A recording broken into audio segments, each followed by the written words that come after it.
عندي حالة وهو طبيب أسنان دكتور أنطوان أبو نجم، من الناس اللي كانوا يعانوا من الأشياء اللي أنا ذكرتها قبل شوي، وأكيد هلأ هو معانا اليوم. أهلا وسهلا فيك دكتور أنطوان. أكيد هو كان يعاني من الشغلات، ما في طبيب أسنان للأمان، يعني أنا يعني هدول يعني الكوبي بيست تاعت الأطباء الأسنان، لما يجي واحد يقول لي أنا طبيب أسنان بعاني، بقول له ما في داعي تقول لي، أنت عندك 1 2 3 4.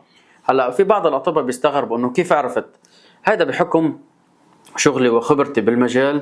اكيد نحن بنشخص الحالات وبنقول لهم شو الاصابات اللي هنا بيصابوها وشو العلاجات. طبعا دكتور انطوان معانا من زمان، وطبعا من الناس اللي كانوا ما بيعرفوا شو هو الطب البديل ولا الحجامه ولا كان مجربها، ولكن نحن قنعناه وخليناه يجربها.